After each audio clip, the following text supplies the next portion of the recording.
I'm Bruce Wingus. I'm president of the Akron Press Club and editor of the Akron Beacon Journal and Ohio.com.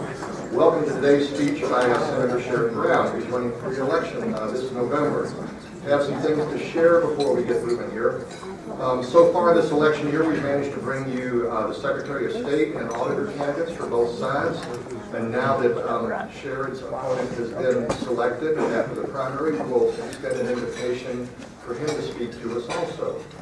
Details of these events are being found on our website, akronpressclub.org. And if you want to join the press club, you can do it there too. I'd like to thank each and every one of you for coming out today. It's through your support of these programs that we were able to fund scholarships.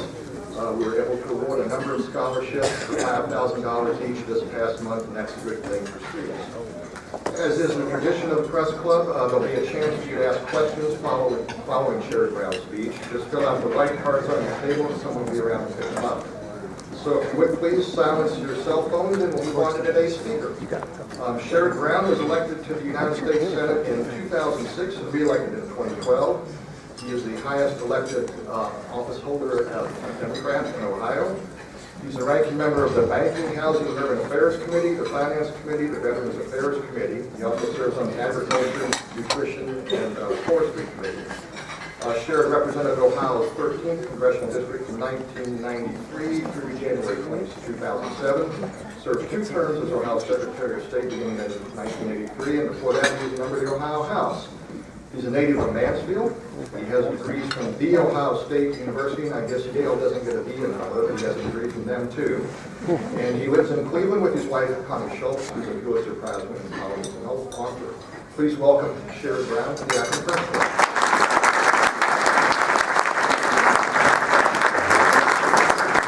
Thanks. It's wonderful to be back, and thank you for your introduction, and thanks for the history of the Press Club and what you stand for and what you mean to our community and to our country.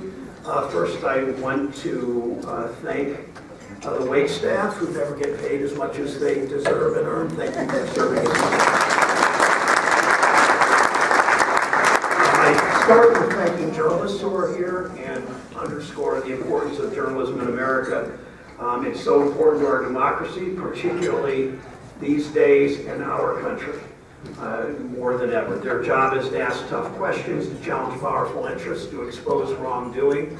I'm particularly concerned, as I know that many of you are, with what's happened at the Beacon Journal, always one of Ohio's, the Midwest, and America's great newspapers. I understand from my wife that everybody at the Beacon had to quit and reapply for their jobs. I'm sorry that those kinds of things happen in American journalism today. I also understand the challenges, and I appreciate the work Bruce does of managing a newspaper and difficult competition and all that, and wish this great newspaper well in its future. The job of journalism always comes with risks. We know that. We were reminded of just how real those risks are. It can be last month when 7 journalists were killed in Afghanistan in back-to-back suicide bomb attacks. Obviously it's not that risky in our country, journalism, but even here we see an alarming rise in the threats to journalists, the attacks journalists face. Even from, maybe especially from our own government, regrettably, sadly, and something all journalism in the tradition of Abe Ziden will continue to speak out against. And elected officials should do the same. I have obviously a particular affinity for Northeast Ohio journalists. One of them in particular, Connie, inspires me. She is now, as many of you know, as Bruce's wife, is teaching at the next generation of students at Kent State University, her alma mater, and she credits the Daily Kent Stater with launching her journalism career. She was the editor of that paper, and I hear interesting stories, and I'll leave it at that. Start with this. I grew up in Mansfield, Ohio. I attended Johnny Appleseed Junior High School. And the school board, honestly God, the school board changed its name when they did a reconfiguring the school schools, from Johnny Appleseed Junior High to the 9th to the Klein Avenue Annex. Like, who is that? Anyway, that's totally beside the point. Mansfield is a wonderful, as Akron, as Warwick, as Cuyahoga Falls, wonderful places to grow up. It's a place I'm proud to call my hometown, but like so many places around our state, in many ways it's been left behind by a trade policy and a tax policy out of Washington and Columbus that encouraged a corporate business model that shuts down factories in Barberton and Akron and Canton and Mansfield and Shelby, cashes in on a tax credit at the expense of working Americans, and then ships production to Reynosa, Mexico or Wuhan, China, and then sell those products back into the United States. And our communities have been far too often left behind by Wall Street greed. A few years ago, I was at my class reunion in Mansfield, from Mansfield Senior High. Talked with a woman sitting across the table from me, 30 years working at the same bank. She makes $30,000 a year after 30 years working at this bank. And she's not alone. Wall Street's made billions. In the words of one news outlet, the big banks are, quote, raking in monster profits. But the average bank teller in this country makes $26,000 a year. Even middle managers have seen their benefits cut. Workers simply in this country are not seeing their hard work pay off. We know it in the union movement, we know it in non-union jobs especially, we know it in middle management jobs, we know it in clerical jobs, we know it in construction jobs, we know it in manufacturing jobs, we know it in food service and custodial jobs and security jobs. Connie and I live in Cleveland, as Bruce said. We live in zip code 44105, south of Slavic Village in the city of Cleveland. In the first half of 2007, that zip code had more foreclosures than any zip code in the United States of America. You still see the pain a decade later that's in that neighborhood that's come out of those foreclosures. I see firsthand the pain Wall Street inflicted on working families. I've seen the devastation left behind of putting corporate profits ahead of ordinary Ohioans and what that's caused for our communities. It's why last year I rolled out a plan to make work pay, raising wages and benefits, including retirement security, giving workers more power in the workplace, encouraging companies to invest in their greatest asset, the American worker. Shouldn't be new ideas. They're old ideas, but they're new ideas, 2018 version. We need to rethink about how we think about this economy. It's not corporations that drive the economy, it's workers. For all of us as elected officials, it should be whose side are you on? During the tax bill last year, I wanted to cut taxes for the middle class and for America's small businesses. I had a bill to do that, the Patriot Corporation Act. It was simple. If a company pays good wages, if it pays good benefits, if it makes its products in the United States of America, if it treats its workers and the community well, it gets a lower tax rate. The second part of my plan, the Working Families Tax Relief Act, I worked across the aisle with Senator Rubio, a Florida Republican, on this idea. I went to the White House. I talked to the president in person about both these bills. The president said at a meeting of a dozen other senators of both parties, he said, I like those two bills. I like those two ideas. But then, after the special interest lobbyists poured in, the White House too often looks like a retreat for Wall Street executives and drug company lobbyists. But after the special interest poured in, after all their private meetings in the majority leader's office and the speaker's office, we saw what happened on a tax bill. Those bipartisan ideas got jettisoned to make way for a massive giveaway to the largest corporations in the world that ship jobs overseas, and a huge giveaway to wealthy billionaires. I guess all billionaires are wealthy. I guess that's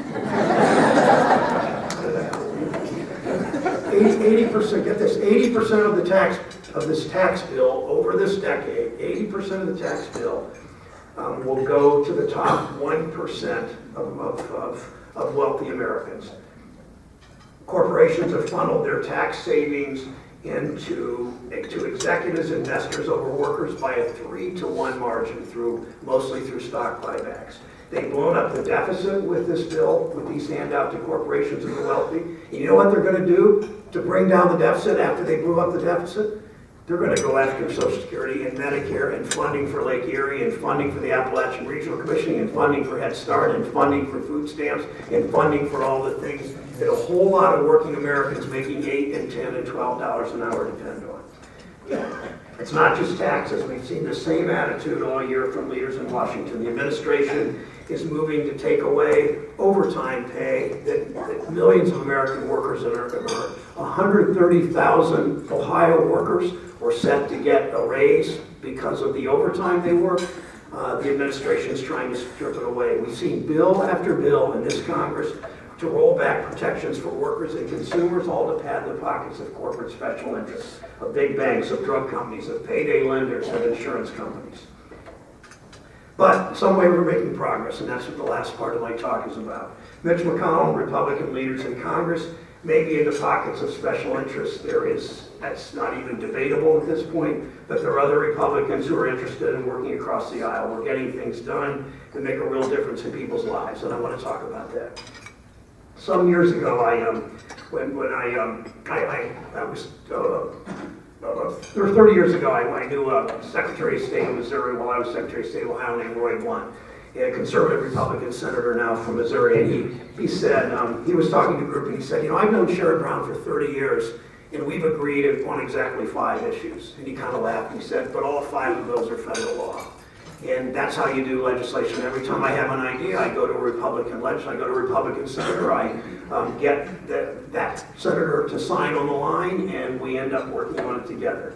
And here's what we've been able to do. A few days after the election, I called the head of the Trump transition staff and offered to work with him on trade. I've been working closely with him since then, including especially with U.S. Trade Representative Robert Lighthizer. He's easily the president's best appointment. He's from Ashtabula, Ohio, my wife's hometown. The home, this is a true story, Ashtabula. Bob Dylan had a girlfriend in Ashtabula who he sang about, and he, and only the way Bob Dylan in inimitable fashion could do, he rhymed in his song, he rhymed Ashtabula and Honolulu. But I called him this morning, and I talked to him regularly. We talk almost every week. He hasn't forgotten where he comes from, and that's made a difference. The work he's doing to renegotiate NAFTA and enforce trade law has a potential to actually deliver a new trade policy that works for Ohio. I talked to the president and told him if the administration negotiates a new NAFTA and it works and it's done right, as Prentice and many of us in this room have talked about in the past, I'll be there. I'll be there to round up Democratic votes and help to move our country in a way we should on trade policy. I've seen too much devastation in too many places in this state because of bad trade policy.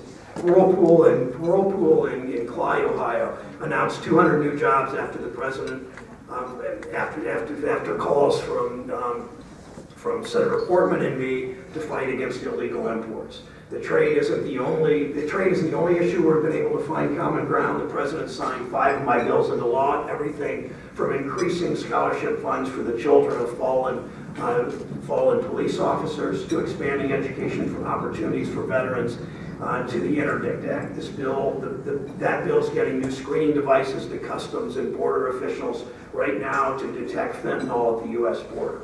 Senator Portman and I have teamed up with a bipartisan group of colleagues on the next step from the Interdict Act to make sure police officers, for their own safety and to help them in law enforcement, have screening devices that they can carry in Akron and in Chillicothe or wherever to be able to detect fentanyl and carfentanil. I've heard from mayors that too often employers can't fill open job slots because they can't pass a drug, because workers can't pass a drug test. In Ohio, struggling with addiction, can't find a job to get back on their feet. So I'm working with the Republican senator from West Virginia, Senator Capito, to introduce a bill that will combine existing resources. The federal government pays for job training programs. The federal government pays mostly through Medicaid for addiction treatment. Why not combine those dollars so people get job training while they're getting addiction treatment? So when they are clean, they can find a job instead of not having anywhere to go after they've mostly beaten their addiction. Last Congress, I was able to get 20 bills passed, the 4th most of any senator. Every single one, I emphasize every single one of them was bipartisan. We have a lot more to do. I hope we can pass a bipartisan farm bill. The Tea Party Republicans in the House are trying to fundamentally emasculate the food stamp program in a way that would do devastation would do huge damage to millions of Americans who are making $8 and $10 and $12 an hour. Most people that get food stamps in this country don't ever forget this. Most of them are either children or elderly or disabled or job holders. They're just making $8 and $10 and $12 an hour and get food stamps as a result because their families wouldn't eat without it. When working with Senator on the Farm Bill, working on the Great Lakes Restoration Initiative, we know in those conservation programs what can happen to our Great Lake. Our Great Lake is as shallow as 30 feet in the Western Basin. That's why Toledo has so many algae problems, contrasted with Lake Superior, which is 600 feet deep. I would also, my favorite Lake Erie trivia question, or issue or point is that Lake Erie has the smallest of the Great Lakes and the shallowest. Lake Erie has 2% of all the water of the 5 Great Lakes and 50% of the fish. Because Lake Erie, which tells you how important it is that we continue. Some of you in this room are old enough to remember what Lake Erie looked like 30 and 40 years ago and how we've resuscitated that lake, and we never can let up on continuing to keep that lake clean, right? Right.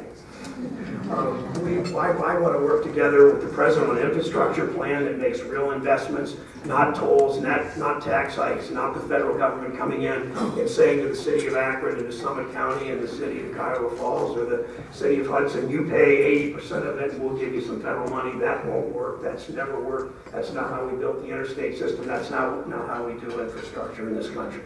This afternoon, the President is going to make some kind of announcement about drug prices. I hope it's a serious plan. I hope that it's not a plan written by the drug companies. I hope it's something that the President promised, that I've called for years, that the government do what the VA does, and Medicare, on behalf of 45 million Medicare beneficiaries, directly negotiates with the drug companies to bring prices down. We know that works because it worked with the VA.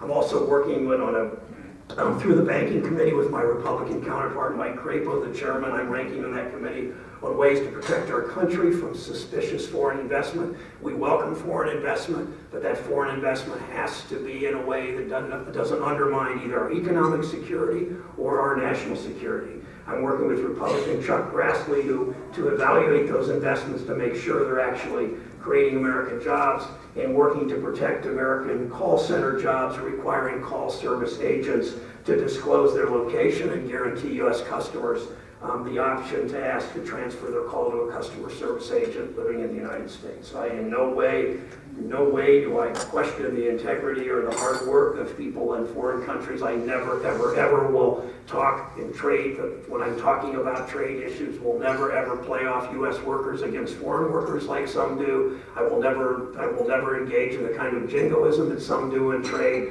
but I want a trade policy that works for American workers and workers around the world.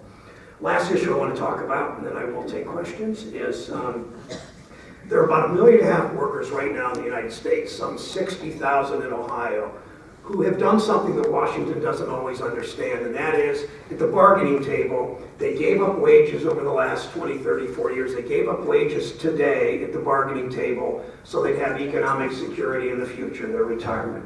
Well, for 60,000 Ohioans, many Teamsters and mine workers and carpenters and iron workers, 60,000 Ohioans will see, if Congress does nothing by the end of the year, we'll begin to see their pensions drop 40, 50, 60%. I have urged Senator McConnell and Speaker Ryan to move on legislation. Finally, they agreed to set up a special committee, 16 members, 8 Republicans, 8 Democrats, 4 from each House, 8 from each House, 4 Republicans from the House, 4 Democrats from the House, 4 Republican senators, 4 Democratic senators.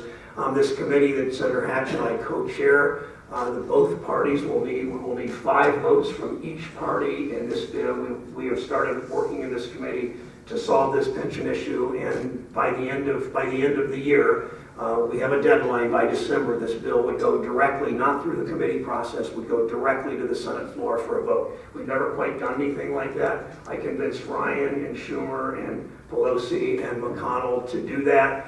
Senator Portman is part of that committee. it will absolutely matter to so many of these workers who counted on these retirements. Last month, I spoke at the National Press Club in Washington, and one of the people there was Mike Walden from Cuyahoga Falls, and Mike's helped mobilize thousands of these workers. He's a Teamster himself, thousands of these workers and retirees, bringing them to Washington by the busload. This committee wouldn't have happened, as convincing as I tried to be with McConnell and Biden and Pelosi and Schumer. Tried to be, it would never have happened without the mine workers and the Teamster retirees walking the halls of Congress. And Mike has led with that, and real change comes to the halls of Congress when people engage that way.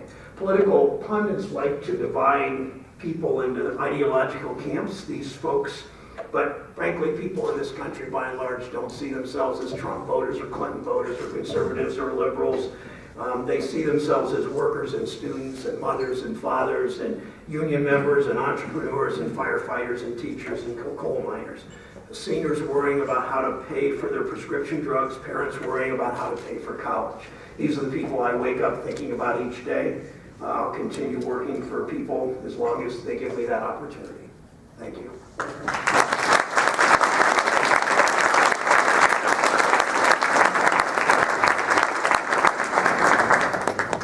Again, if you have questions, someone will be around to pick them up.